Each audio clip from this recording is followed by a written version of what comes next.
When we're young, there are a few dreams we all tend to share. I want to be a firefighter. I want to be a ballerina. I want to be a firefighting ballerina. And some of us want to grow up to study dinosaurs. Cultivating a lifelong dedication to science and math learning is critical around age 10, because that's the time in our lives when the hormones start to kick in and learning stops being cool. But for those of us who never grew out of our dinosaur phase, what kind of options do we have for rewarding careers in our adult lives? Well, there are careers available in the geosciences, animal behaviorists, formal and museum education, and then in paleontology. We've got field researchers who get the bones out of the rock, and preparators who get the rock out of the bone, metal workers who build armatures, sculptors and mold makers to repair and replace missing pieces, and then collectors and curators, some of the most important roles for the scientific preservation of these materials for future study. The information discovered about a fossil can tell us so much about how ancient Earth looked, but it's not enough to just put forward an awesome discovery. It has to stand up to repetition. Other scientists have to come to the same result independently while following your trail of information. If your discoveries can't be replicated, whether due to an error or some other reason, and other scientists and institutions might not work with you again. A good way to back up your data is with something called a chain of custody. Once a fossil is discovered, it's given a name and a specimen number. From that moment on, every person who works with the bone must document who, when, and why they're studying the fossil. If there's ever a break in the chain, then research using that fossil may no longer be valid and will always have a shadow of doubt over its findings. The chain starts at the very beginning. Once a fossil is discovered, the bones and the area around them become known as a site. Every bit of dirt, rock, plant, and animal life is documented and examined. We used to draw detailed photos of the site to preserve this information. Now, GIS and satellite images produce three-dimensional images of the site and its surrounding areas. In Pixar's The Good Dinosaur, this GIS data was used to digitally recreate the environment of Thermopolis, Wyoming, as it looked during the Cretaceous period. And speaking of Thermopolis, that's where we're going to find our next guest.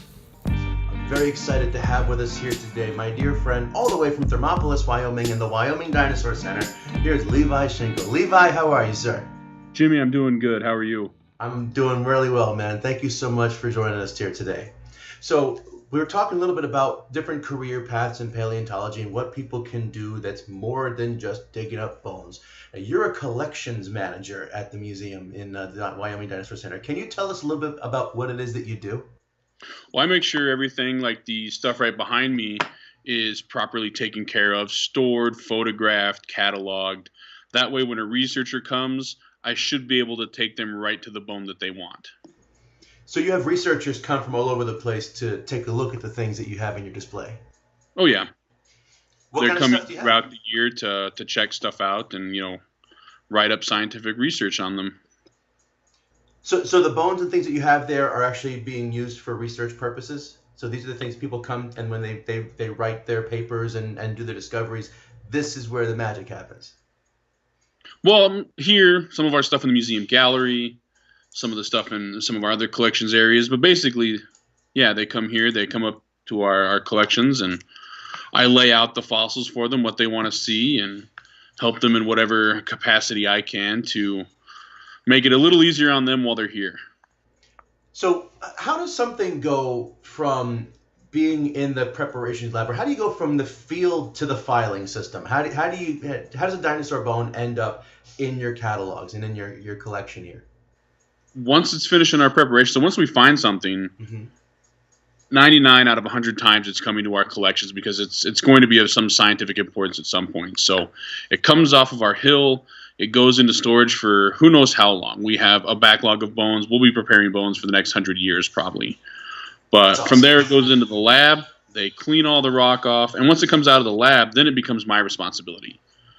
It comes upstairs. I have to photograph it with its number, identification number, and usually a scale board. That way when you look at the photo, you can get a rough judge of what the size is. We put it away. Sometimes we can set it on the shelf just like they are behind us. Sometimes we have to build armature to support the bone while it's sitting. But then, they sit there until somebody wants to see them. We want to put them on display. They go down to molding and casting sometimes so we can make replicas. Now, when you make replicas, there's a lot of stuff I want to come back to. I want to unpack a lot of things you want to talk about. But when you make the replicas, you make your own copies and you make duplicates of your fossils there on site, right? We do. And then where do they go? Do you send them out to like Christmas lists or how did? Sometimes it's for research because the casts are 1-to-1. They're scientifically accurate. Mm-hmm. So if we have something that's, say, too fragile to send, we can mold and cast it and then send the researcher a copy of it so for them to study. Oftentimes we create replicas to put into our museum. So like if we're, we don't always find whole dinosaurs, so we fill in gaps. So we take a molded bone and we make it fit into the hole we need it to. So that way the visitor and the guests and people who are coming to appreciate the animals can still see the full picture, even if part of that skeleton wasn't recovered yet. Right, and we make sure they know that. We have a Chimerosaurus mounted in our museum where the real bones from our BS quarry are jet black.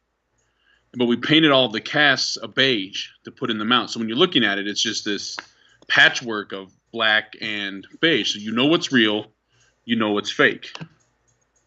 Oh, so that's okay. So now when I look at the skeleton then, I see that the beige bones are the ones that are replicas. Yes. Now, are you still digging from that? You said it was the BS site?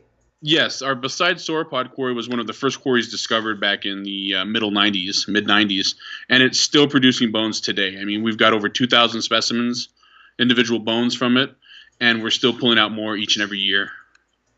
That's phenomenal. So is there a chance that more of this specimen, the Chimerosaurus you have on display, some of those beige bones will come out and more black ones will go in?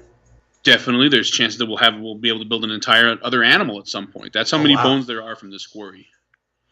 So let's go back to what you said about when the fossils come out of the prep lab and before they go in here. So you have to document everything and you have to get all the documentation ready for everything. What happens next? So can you show me kind of what it looks like when a fossil is ready for the collections? Yeah. Let's see here. Let's grab something that's interesting looking. So this is a finished product. This is a mantis claw from the hand of an Allosaurus. And this is to the point where it comes to me, you can see it has an identification number on it. Oh, yeah.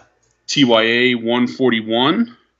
That way, when somebody comes and say, hey, what kind of Allosaur material do you have? I want to look at the hand claws. I can search and find the number and know where the number is located in the collection system, and it'll lead me right to it. So researchers looking just to study, I just want to look at the differences in claws and theropod and mediated dinosaurs, and everything they need is right here. That's great. Now, it says TYA on that. Well, what does that mean?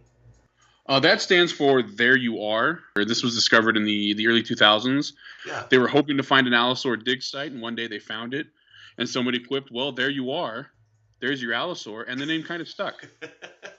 And, above it, as you could guess, we have a site called ATYA, which stands for Above There You Are.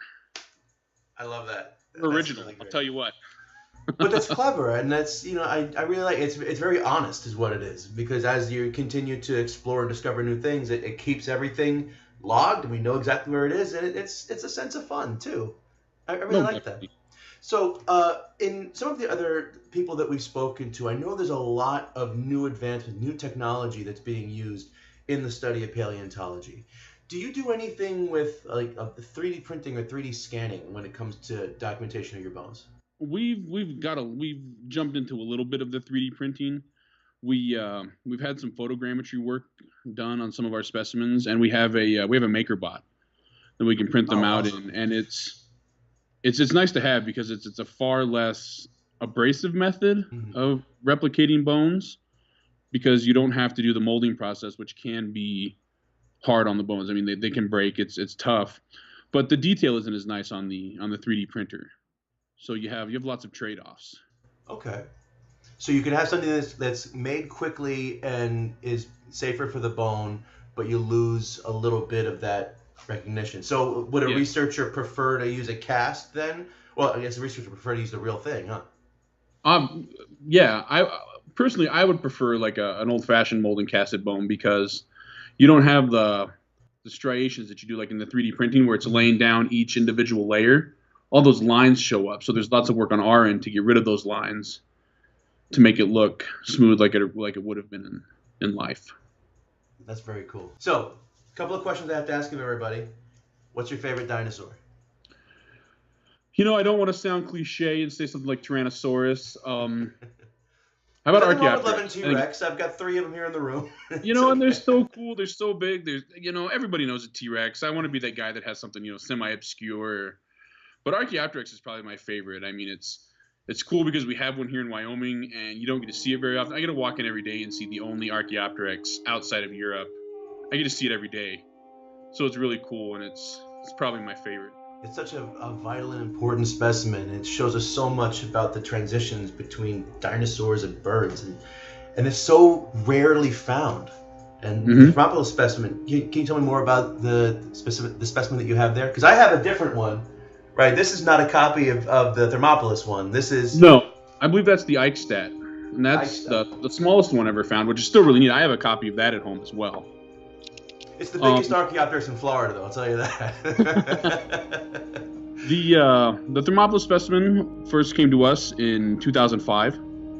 It was arranged through our museum benefactor. He was able to secure the purchase and have it come to Wyoming to be housed here and available for research, which is great because if you're a researcher here in the States, you don't have to travel to London or Berlin to see a top-notch. So we have a great specimen here too. I mean, this is probably second or third best of the 12. So, but the picture's not going to do it any justice. So those of you guys viewing this from home now and watching this on your screens, this is a pretty good rendition of what the specimen looks like. But when you see it in person, it is a life-altering event to see something that's so vivid and so real. It's amazing stuff. So, out of all the specimens and things that you've collected, how many specimens do you think you have in the catalog right now, Levi? There's probably easily 20,000 individual elements in our collections. That's crazy. 20,000 individual bones. What's your favorite one of those? Is there anything really weird that you found in there? Like any unusual? There's a few things. We have some. We have a vertebrae that suffered a genetic defect before birth. So it's 2 vertebrae that were fused before birth, and it's got 1 chevron. We've got some really neat pathologies, broken bones that have rehealed. We've got some bones where the interiors have become geodes. No kidding. The hollow space where the marrow would be is now a geode, which we find by accident. We break a bone accidentally. We don't want to break it. No. But you break it open and boom, it's full of crystals. That's something neat to see.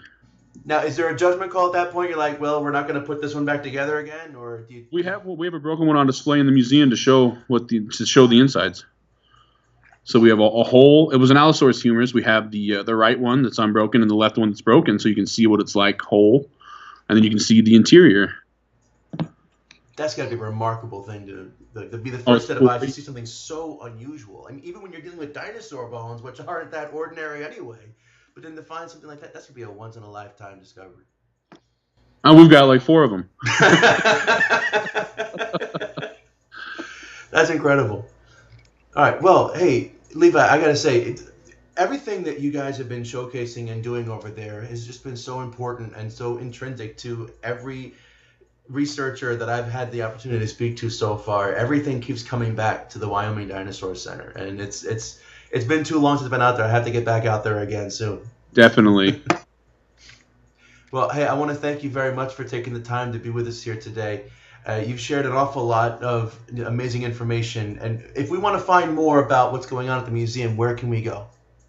You can find us on Facebook, Instagram. We have a website, 𝘿𝙚𝙚𝙦.org, which we're actually in the process of updating, so it'll be even better here in the near distant future. But you can find out information about all of our programs, all sorts of stuff.